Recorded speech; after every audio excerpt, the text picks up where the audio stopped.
टोमॅटोचे बाजारभाव गडगडल्याने टोमॅटो उत्पादक शेतकरी अडचणीमध्ये आलेला आहे। एका कॅरेटची किंमत अवघी 25-30 रुपये मिळत असल्यामुळे तोडणी खर्च आणि वाहतूक खर्च कसा करायचा असा प्रश्न आहे। एक कॅरेट टोमॅटो तोडायला मजूर 20 ते 25 रुपये घेतो, वाहतुकीला 25 ते 30 रुपये खर्च येतो आणि जर कॅरेटचेच पैसे 25-30 रुपये होणार असतील तर सध्या तोट्यामध्ये शेतकऱ्यांना टोमॅटोची शेती करण्याची पाळी आली आहे।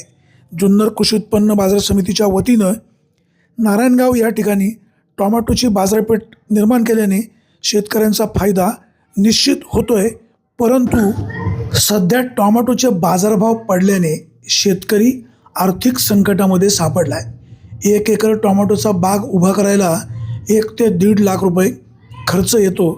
सध्याच्या काळामध्ये टोमॅटोचं पीक जगवणं, वाढवणं, टिकवणं आणि विक्रीला आणणं मोठं जिकरीचं आहे। सध्याचे बाजारभाव पडल्यामुळे शेतकऱ्याचं अर्थकारण कोलमडलेलं आहे। टोमॅटोची इतर राज्यामध्ये आवक जास्त असल्यामुळे आणि सध्या उन्हाळा कडक असल्याने टोमॅटो लवकर पक्व होतात आणि त्यामुळे टोमॅटोची आवक जास्त होते। पर्यायाने बाहेर टोमॅटोची विक्री होत नसल्यामुळे बाजारभाव पडत आहेत असं व्यापाऱ्यांचं म्हणणं आहे। Bureau report, Vighnar Times, Narayangaon.